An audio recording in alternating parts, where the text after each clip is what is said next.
Hi, my name is Bob Mays, and we're here at the Speedway Motors Museum with some very special guests today, former employees of Speedway Motors that had a lot to do with the success of this place.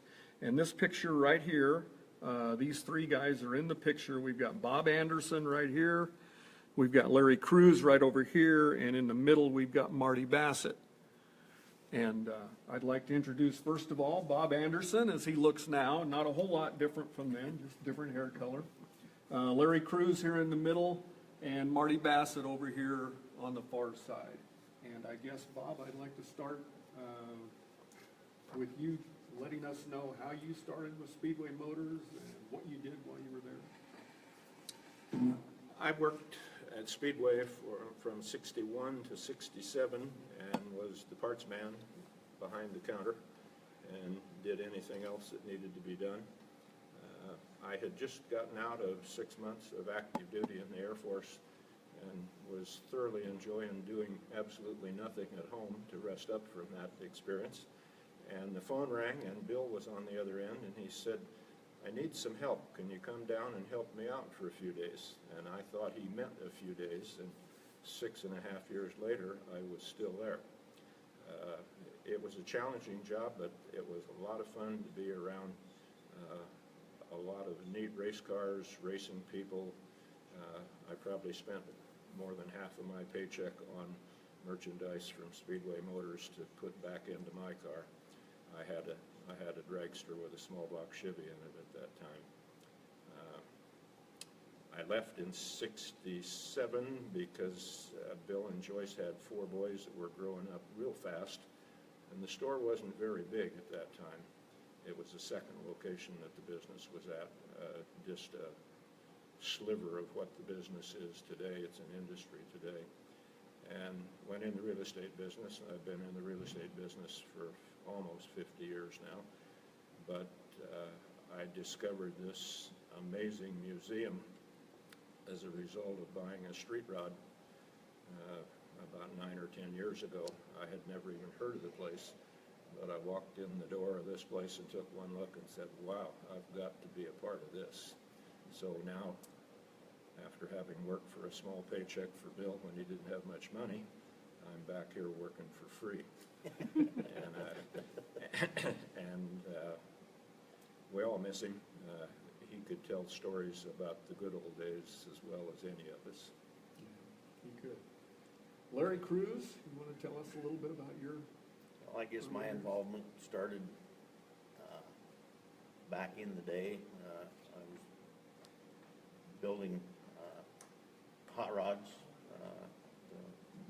The hot rod that I spent most time with was the little T Roadster that is still here in the museum, but there's a whole story around that. I won't get into that, but I guess Bill used to tell the story that as long as he was down here going through the dumpster picking out pieces and parts to build that Roadster, I'd just as well give him a job down here.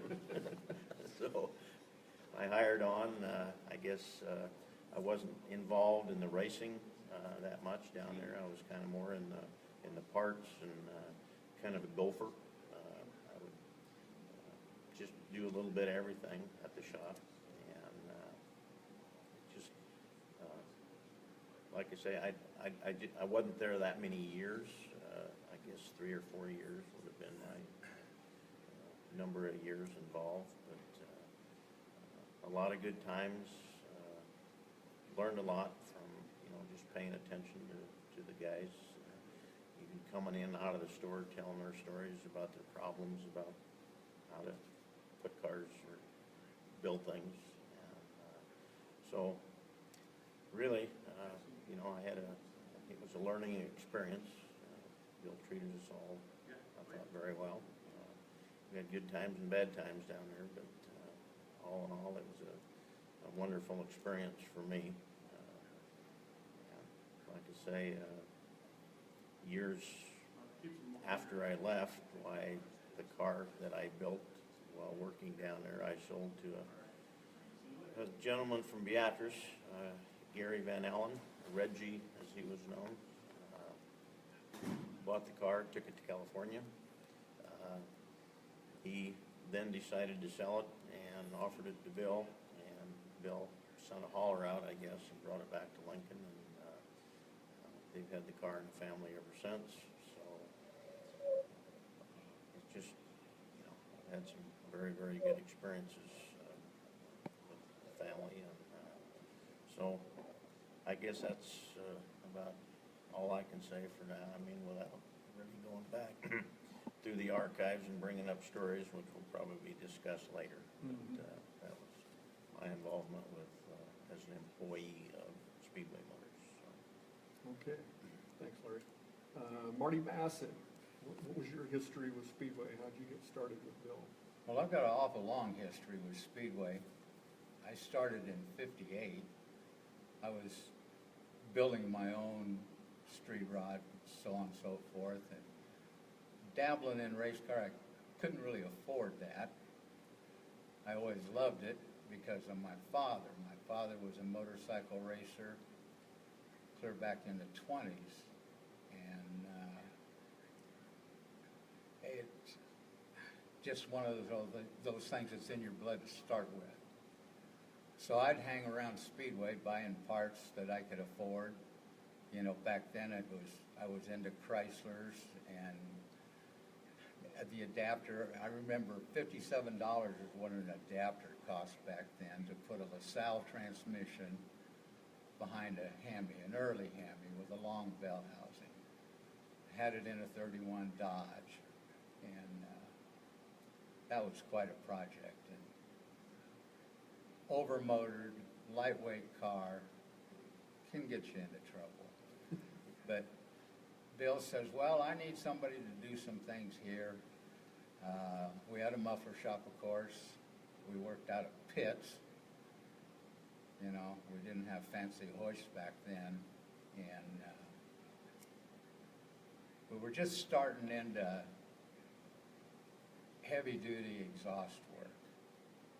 And I got elected to do most of that. So I started out building headers and doing exhaust work, and later on through welding, building the sedan like this sedan behind me, with one of the other mechanics there, John Larson. And we had the first engine balancer, which was a Stuart Warner. And we had an old Van Norman boring bar, you know, the old style. You know, there was no plasma cutters back then. There was no cell phones back then. You know, the welders were a stick welder. And one of the things that was really great about Bill, he wasn't only a boss for me, he was a mentor and a friend. And he started out being a school teacher. And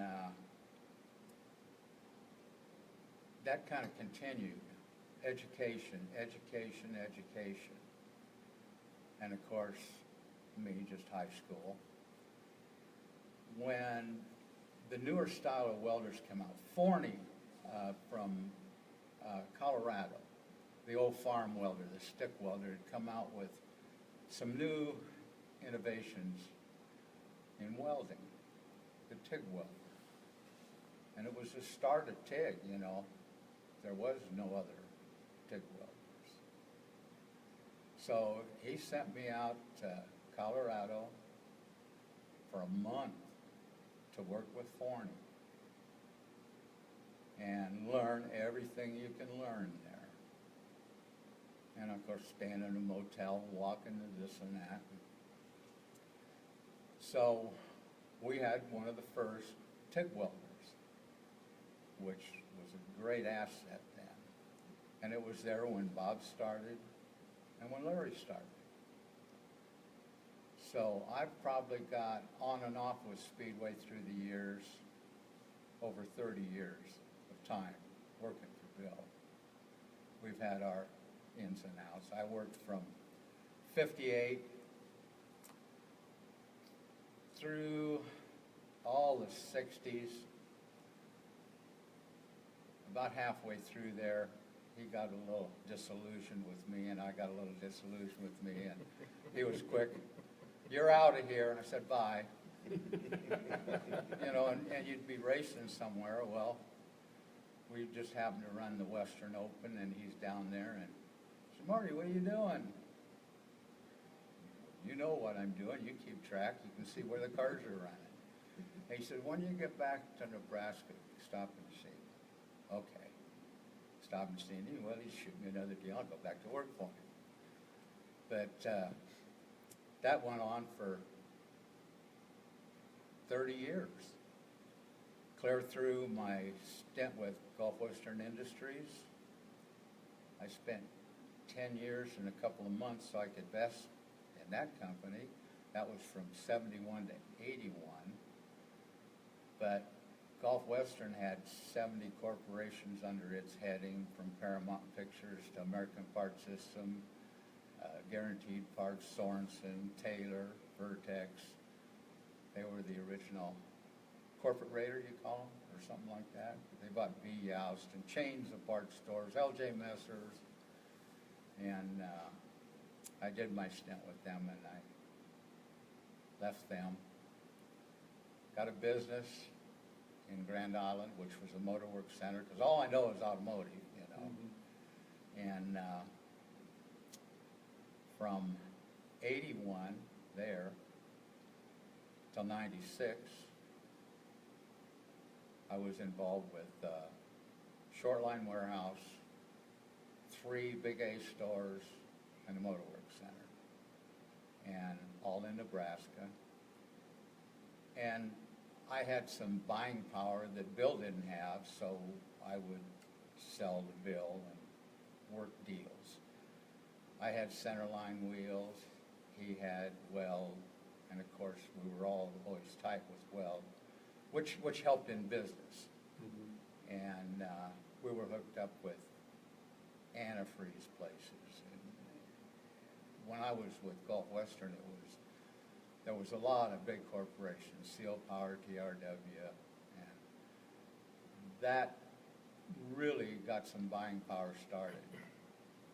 And I had a wife that had a stroke. I left that business, the businesses, and took care of her. And he says, well, Marty, why don't you come on back to work? And this was about 96. I said, Bill, I can't afford to come to work. $2,000 a month home health, $196 a day, therapy. He said, boy, it is expensive, isn't it? Well, we'll see what we can do. He says, I think if you go to work for me for 90 days, I can get you on my insurance. Okay. So, I went to work for him again down, that was at the Van Dorn site. So I've been in each one of these businesses all the way through the line. And one of the things, Bill has never told me anything that he said he followed through with. I worked for him for 90 days, and I had people coming in to take care of her and this and that. And that first year was really bad. I almost had to be there myself then. But I had insurance with no pre-existing condition after 90 days. Now, how he did that, I'll never know. And which helped me, because she went steadily on for 11 years after that. I worked for him all those 11 years. And with a lot of expenses. So he's been more than just a boss, a friend, a mentor. It's been a godsend. And a lot of hard work, you know, even back in the early times. We'd go to work at 9, off at 6, back at 7, work till midnight on race cars. Because you did the racing on your own. That was fun though, Marty. During Oh, yeah. the day was work, but in the shop after, after hours, after we locked the door. Absolutely. What, and what, opened what the- was our definition of work back then? Work is something you gotta do when you'd rather be doing something else. Well, I hadn't heard that, but I think so. But yeah, it works that Yeah, way. that was fun. So, Marty, tell me a little bit about the history of the sedan. That's kind of the iconic car that Bill had. It was his most successful car. And he always tells the story how it was built in 2 weeks. And I know you kind of had a little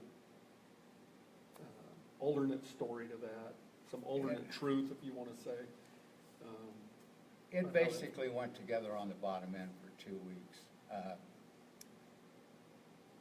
You know, when you look at this car here, it looks a little different than a 32. Right below the trim line, and between that opening, there's 6 inches cut out of there. And it's all sectioned and pulled in back together. And there's a lot of modifications. We didn't want, to get into the car, you have to crawl through the window opening. So it had to be big enough for Lloyd Beckman or Jay Woodside or whoever was gonna get in the car, or, you know, Lonnie could have crawled through the front window. But it went through about 4 different changes in the early years, you know. It was always a Getting work in in. progress. And we come up with the under superstructure and to try and keep the flex out of it. You know, back then with the engine balancer and stuff, you know, this was before 350 Chevys, you know. 327s are just 63. Well, we were building some awful big motors back in the early years. As Bob can attest, we were making 401-inch small blocks early on, before 350s were out, and it's really hard to do. Labor intensive. 2 days worth of grinding in a block, you know, and we used a lot of good pieces, and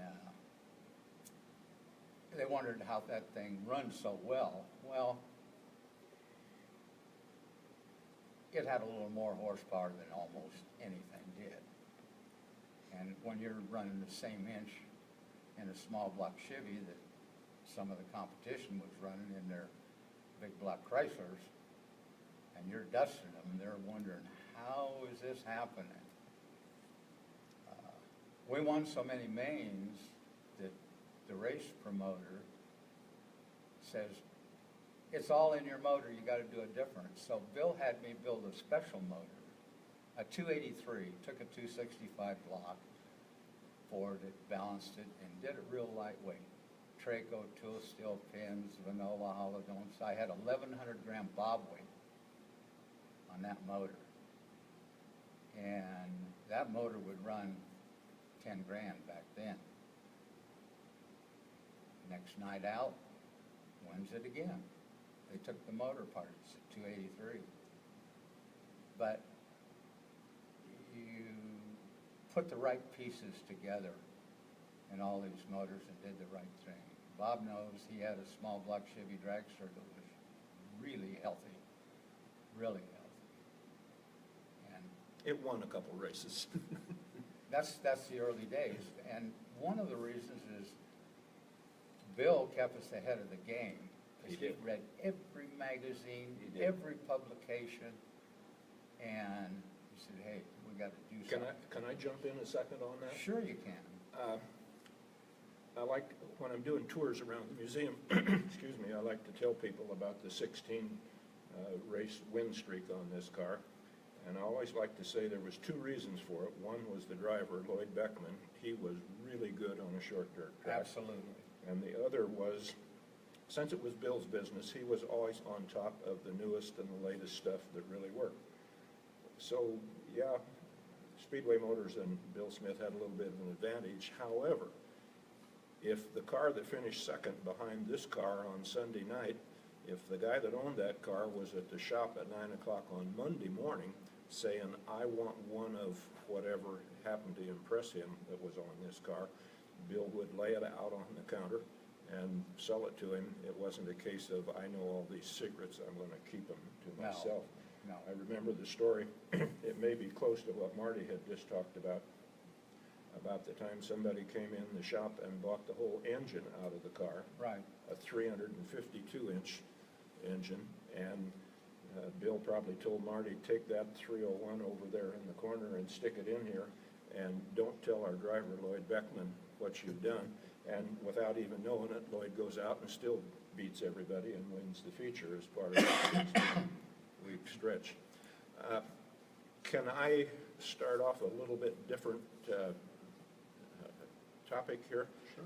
For people that are watching this that may not know a lot about the history of Speedway Motors, it's an amazing story.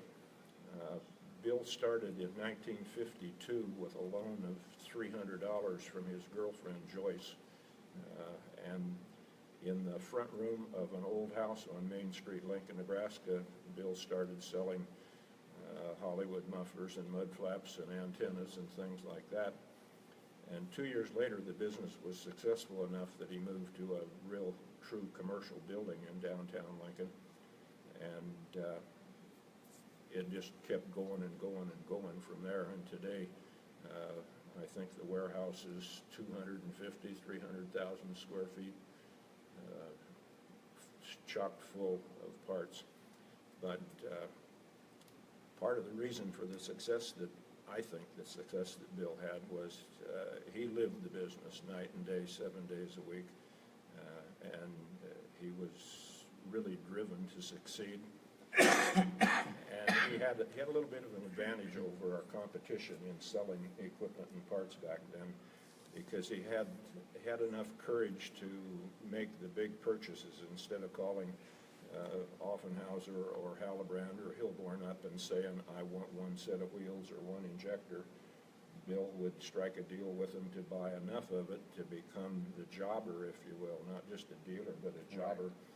And the price was so much better to him then that we sold parts over the counter for about the same price that a lot of our competitors would have to pay to buy it. So Bill had a pretty good advantage there, but it was because he had the guts to do it, and he was willing to make the commitment. And it was a lot of fun to have somebody call. We sold parts from Chicago to Denver, out of the place back then, and it was very gratifying to have one of the bigger name racers call and say, I need a Hilborn fuel injection for my car. How soon can you get it to me? Well, we have it in stock. We'll take it up to the bus depot and you'll have it tomorrow. This was in the days before FedEx and UPS. The only way you could ship merchandise usually was by truck, semi over the road. But somehow Bill figured out that you could talk Greyhound and Continental Trailways into taking most anything. In fact, one time we put a complete Pontiac engine in the luggage compartment of the Greyhound bus at the depot in Lincoln. It took 4 of us, I think. Yeah. Were you there, Marty? We put it on a pallet, and 4 of us picked it up and slid it in that compartment. And as the station agent was signing the receipt for it, I said, how are they going to get that out on the other end in Des Moines? And he said, I don't care, that's their problem. They have to hook a log chain up to it. And we never heard back. Anyway, we made 1 or 2 trips a day to Greyhound and Continental Trailways and the post office for the smaller things. And Speedway Motors became known for quick service, which it still offers today. I'm not sure just what their guarantee of shipment out of the warehouse is today, but it's amazingly quick, and they have it in stock over there. Joyce, we ought to talk a little bit about Joyce. Joyce was, without Joyce, I'm not sure Bill would have succeeded. He would have succeeded, but I don't think to the level that he has. She was the perfect example of behind every successful man, there's an equally intelligent woman. And she supported him, at least as far as I could tell at work. I don't know for sure about it at night at home, but she supported him.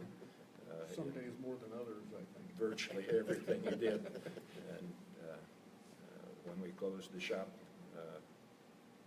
The shop was open 6 days a week, 9 to 6, and when the shop closed on weekends, why, Bill went straight to the racetrack, most cases, sometimes before that. When the guys went to Knoxville with the car in the summertime, they left about noon, Marty and Jerry and Right. Bill, the driver, and Joyce and I ran the store, and Bill would give me kind of a sarcastic sneer on the way out and say, see if you can sell something while I'm gone. So Joyce and I took that as a personal challenge, and she could handle the customers as well as any of the guys that ever worked there. She had a little bit of built-in resistance when newcomers would walk in the door and they'd see a woman there, and they'd kind of avoid talking to her till they could get a chance to talk to me or Larry. And we would eventually convince him to go talk to that attractive lady over there. And more than a few times on the way out of the door, why they'd kind of wave and smile and give you a thumbs up. She knows what she's doing. She certainly did know what she was doing. Yeah. Some of the other old employees, before we went live here, we were talking about Yogi Jansen. And I don't know, Larry, did you have any experience with him? He was kind of a mythical figure in the Speedway history. He was one of a kind, for sure. But Jerry was, he liked to chew his tobacco and. Yeah, he always had a load of skull in his lip. I think that was his downfall. But he was very likable. Yeah, Jerry was, Personality plus. yeah. And he was a salesman too. Yeah. When the customer had their car in the shop, if Yogi decided he was going to sell them something extra, they usually ended up buying it. He was good at that, for sure. But, You know, back the way we're talking, and some of the early things, the first South, Larry can really relate to this, because Cool Man products, window tint. Now, who would have ever thought window tint would go? Bill thought it. Bill thought it. We shipped case after case, and we had to label the cans even. The blues, the grays. I think my memory of that, he had on one of his California buying trips, as he called them, when everything else was obsolete in California, it was a new deal here in Lincoln, so. Yeah, true. There was, I think, a semi pulled up in the parking lot one day and had a whole trailer full of Cool Man window tint, which was a spray-on tint. It ran down the window, and that was it. And It worked for a while. It looked like it ran down the window, but anyway, I think you were the first to jump up and say, well, what are you gonna do with all of that? Well, it ended up, we hauled it. I just had a conversation with Roger Pickering at the dinner the other evening, and he rented space to Bill at 17th and O Street. That's the right. Upper level of the Pickering and Jones Auto repair shop. And they had an old wooden car elevator in the middle of that structure. And the first trip over there was a whole pickup load of cases of glass tint. I don't know what that pickup and glass tint would have weighed, but it it put a strain on that elevator. And That elevator's still in that building and Yeah. still working. Yeah, I drove the vehicle in, and there was a wooden gate that closed, and you pushed a button, and I've never heard so many noises come out of a building in my life. So it was one trip for me, and I got smart. I'd put the truck in there, reach in and push a button, and I'd meet it upstairs. But yeah, that was quite a product. But Can I add something to that Cool Man product? Bill found somebody to manufacture this and send it to Lincoln, and we put the label on it. And he had bigger plans than just what we could sell over the counter in Lincoln. And somehow he knew this peddler that would come into the store from New York. I think he was Herb Goldstein was his name. And Herbie, as Bill called him, had a Watts line back then, wide area telephone and telegraph service, Watts, way before the communications that we have today. but it cost him an awful lot of money. I think it was like $800 a month in the 60s. And he was scared to death that he was gonna go broke over it and not be able to pay for it. So he was on that phone 20 hours a day and nearly killed himself. But if I remember correct, I think Bill said that Herbie sold $1 million worth of that stuff, believe it or not. And that probably put a nice cushion in Bill's business bank account to where he could continue to operate. Well, that all happened just shortly after Bill bought the racetrack at 14th and Cornhusker. And if you'll remember, that thing was a real money pit. That was and Bill lost a bunch of money on that deal. One of his very few. And he told me losers. on several different occasions that it was the Cool Man tent stuff that pulled him out of the hole on that. We sold it for $5.95 a can, and the street racers loved it. Boy, they couldn't get enough of it, because you couldn't get your windows tinted anywhere else. Three colors or four colors, I can't remember. Yeah, Yeah, gray, I had blue, forgotten that, but that's right. It's more than one color. yeah. Another. And a green, kind of a funny green. Yeah. Another sideline story about that racetrack on North 14th Street. They had bleachers brought in and decided to paint them. Had them painted red, I think, and the paint didn't dry fast enough. And the first night, the races, the fans would walk in and touch it, and yeah, it feels okay. But after you sit there for a few hours, the body heat, when you're bottom end, and there were a lot of folks walked out with red all over their garments. And Joyce said, we spent a fortune at the dry cleaners cleaning patrons' clothing, the paint off of Yeah, them. that story has grown in the ensuing years. Bill started out telling me that he had 300 people to that first race. And then, since then, it's grown to about 3,000 people that had to have their britches dry cleaned. So, who knows what the actual story was, but Joyce did say they had to spend a lot of money on dry cleaning. Well, Bill saw a void and a need in Lincoln. The existing racetrack was struggling badly and might have even been closed up for a while, and he called it Lincoln Speedways, and I think it may have been the only show in town for a short while before the newer tracks got built later on. Yeah, then Eagle was the first right after that. Was it Yeah. before Midwest? No, Yeah. Midwest was before Eagle. Yeah. This car. Midwest was there when they built that 14th Street track. This car behind us got famous at a racetrack called Capitol Beach. It was an old amusement park that had a quarter-mile dirt track around it. And a lot of good memories of a lot of fun nights. There was a lot of iron and a lot of junk out there crashing into each other, but there were some real racers and some guys that went on to do some big things in racing. The legend of Gordy Shuck is probably the story that I remember the most at that racetrack. Gordy was a great racer, and he ended up selling his car to a guy named Johnny Wilkinson. Mhm. Those guys were heroes of mine. But I have to say that when Bill came out with this sedan, it took the level of racing from, they It were did. mostly junk jalopy type cars, and really raised the level up a lot. I mean, guys, everybody had to step up their game if they were gonna compete Keep up with this that. car. And several of them did. Yeah. So the Wilkinson, I was just asked that question the other day by some guys at Coffee.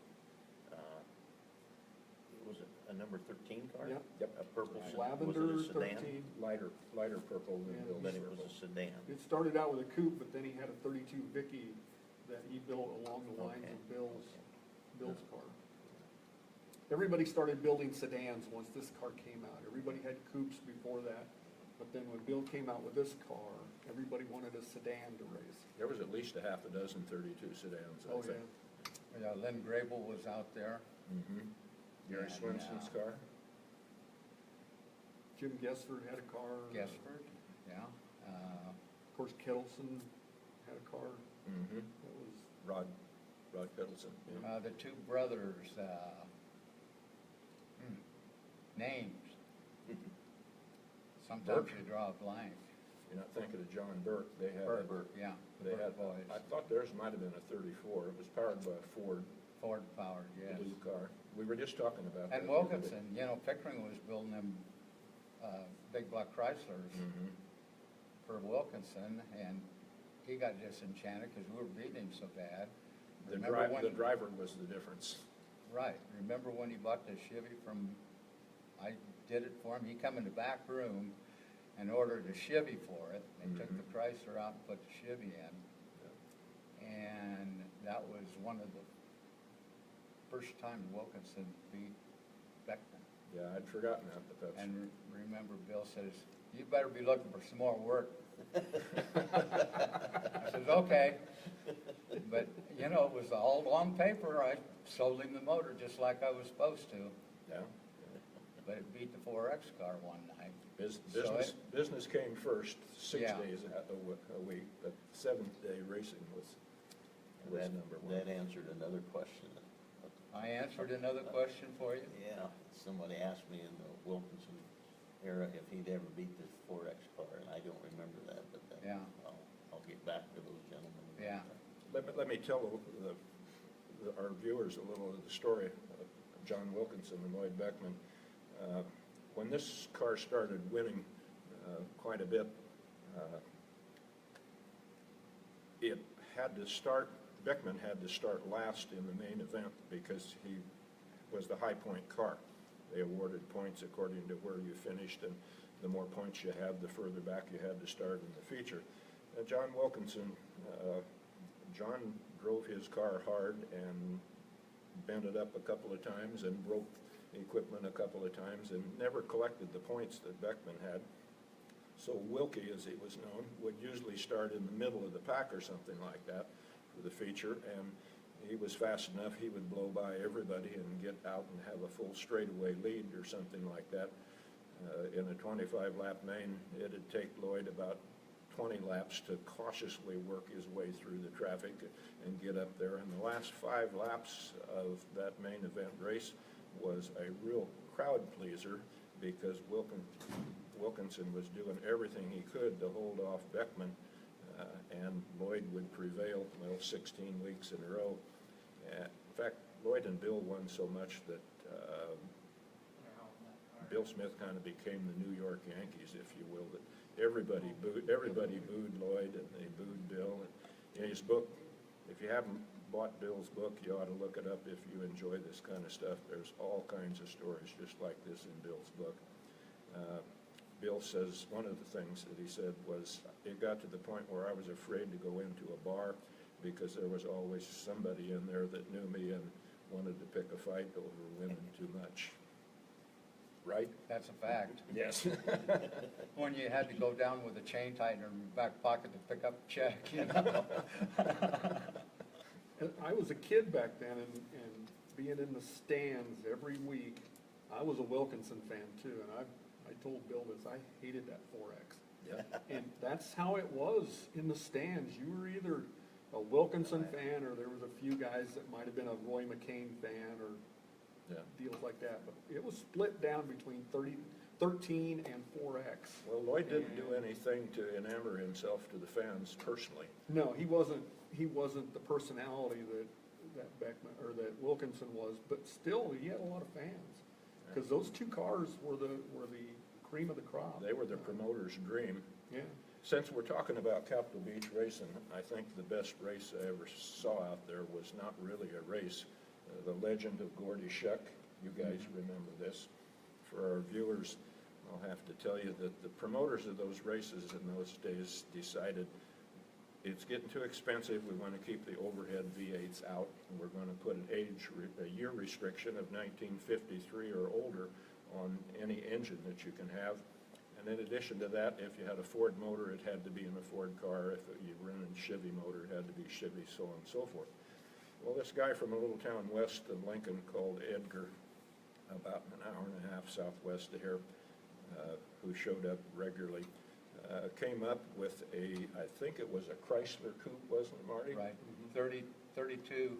Yeah, 3-window coupe, kind of an ungainly, ugly-looking thing compared to the Fords, and put in it a 51 DeSoto Hemi, I believe, and started blowing everybody off the racetrack every time he was out there. So finally, one of the co-promoters said, "Gordy, I don't care what our rules say, you can't run. Don't come back anymore, you're blackballed. Well, the very next week, they ran the 3 heat races, and understand the racetrack had a board fence all the way around it with a board gate. You couldn't see in if you were outside and vice versa. Well, at the start of the trophy dash, I believe it was, the 6 cars that were in that had just come off of number 4 headed to the start line, and the flagman was waving the green flag. And this double gate into the parking lot outside the pits opens up, and here comes Gordy Shuck in his Chrysler coupe with a full head of steam from the parking lot and chases him into number 1. And I think he may have passed half of them on the first lap. I don't remember. But the first time around the start-finish line, the starter just stood there with a dumb look on his face, didn't know what to do. And the second time Shuck came around, why, the starter's waving the black flag at him. And I think the third time, and eventually the promoter, either Mr. Studer or Mr. Science, came out and started shaking their fist at Shuck and waving at him. Anyway, he did his 6 laps and blew them all off and drove very rapidly out that same gate out into the parking lot where their pickup truck and trailer was sitting there running with the ramps down on the trailer.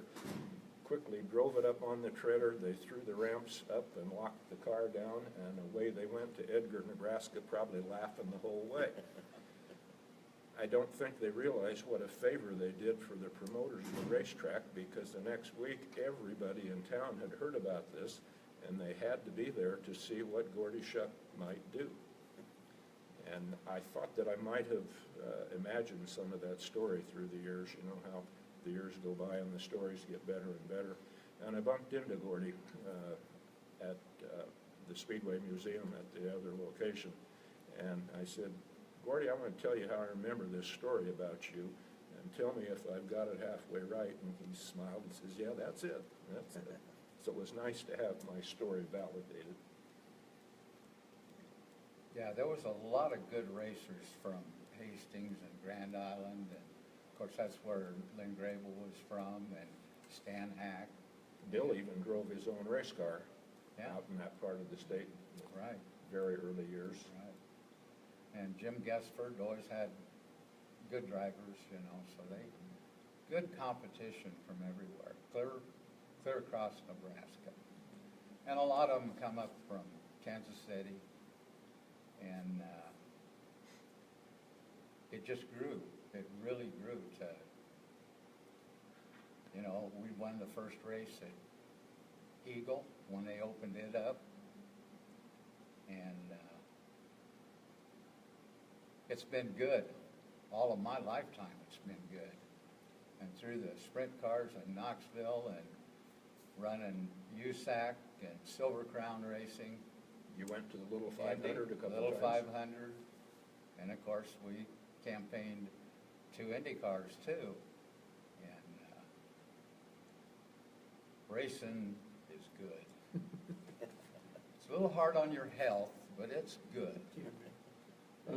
We touched on, I want to go back just a little bit to Yogi Jansen again. We touched on him just a little bit, but I'd like to get all 3 of you guys' memories on him and what kind of a person he was and what a character he was. I'll start with that one. Okay, go ahead. Good. Have at it, Larry. Marty and I visited, I wanted to make sure I was correct. One day, as Bill would go on his buying trips, there'd always be a truck or 2 empty stuff in the parking lot. This particular day, I think this was after the Cool Man glass tent, a truck pulls in the parking lot and dumps a whole load of exhaust pipes and mufflers.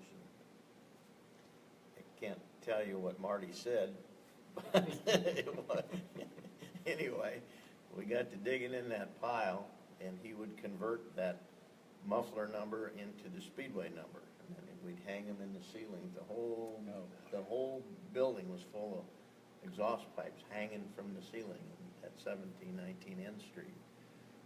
About halfway through that pile, Marty picked up a piece of pipe. It looked about like a boomerang, and said something about, he had a name for that pipe, I won't mention that, and he threw it into that pile, and it came back at him, and it hit him in the earlobe, and cut part of that earlobe off. Yeah, it's missing. And there was blood going everywhere, and Yogi said, "Marty, I can fix that." And he reached in his pocket and got a crusty old pocket knife out and threw that part of that earlobe. Cut into the rest that. of my ear off. And then continued to take him to the doctor, and the doctor said, "Well, if you could find that, we can put that back on." So here they came back to the shop, and we're all out in the pile of mufflers and pipes looking for that part of that ear, which we never found, but that's probably one of my favorite stories about Jerry Jensen. Yeah, I was the fall guy on that deal. You were. You were. Yogi had personality plus. He could, like I said earlier, I think, he could sell the customer twice as much when the car was in the back room in the shop and he was working on it. He could sell the owner probably twice as much as Bill and I could sell him up front. He was a guy that you kind of wondered if he was telling you the truth or not, but you just couldn't help but like him. You know, back then we all had motorcycles all the time, and he had a Norton, you had a new BSA, Mm-hmm. and a Triumph, and of course later on I got to running dirt bikes pretty heavy. I had a 360 Voltaco and a 250 Enduro, and that would have been in probably 68 then. Later on, which to try and stay in shape, you know, it was always good for your muscles. We used to run them Enduros, and they had one Enduro that was a real tough one. It went from Plasma to Nebraska City on one side of the river, across the bridge, back up the Iowa side and back, and that's 100 and some miles, and that's a tough day. And they used to take and the barbed wire fences, they'd pull the staples and pull it up, and you'd have to slide underneath that to keep going, cricks and stuff. And you had to really get in shape to run them kind of races. And Don Dowd and myself, Yogi, and a guy by the name of Jack DeLay. Jack DeLay was from California, and he had recorded flat track racing at Ascot. And Jack was a big guy. He's probably 6'3", 200 pounds. And he rode a 650 Triumph like we were riding Yamahas, Voltacos, Hondas. He's on a 650 Trump with a Chariani frame running this.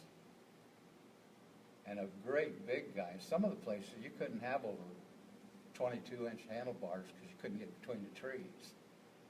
And the hill climbs like this. And this guy was probably one of the best motorcycle riders that I've seen other than Don Dowd, Laird, and some of the flat track racing. But we were doing this plus all our other race stuff. You know, this is off time, you know, to relieve your mind on the other. Fun stuff. I don't know which was worse, but you can really stay in shape on the motorcycles. You didn't spend a lot of time at home in those days. No, I didn't. You know, and my daughter's the same age as Jason Smith. And Angie. Andrew, yes. And they kind of grew up together. And we were first back at Capitol Beach, you know, kids were stair steps. So I guess we should four tell boys. our viewers that Jerry, affectionately known as Yogi, died. What was it? About 1980. Got Yeah. cancer. Yeah. Might have had something to do with the mole that he always had on his side of his belly that was always bothering him. And one day in the back room, He had several of them, yeah. This goes with your story about the ear and his knife. He He pulled liked out his that side knife. cutters and just pulled that thing up and cut it off. Now, he actually told us, I remember the day he walked in the shop, he said, "I just came from the doctor. said, I'm gonna die. Well, nobody really thought much of it, you know, because he was always telling stories.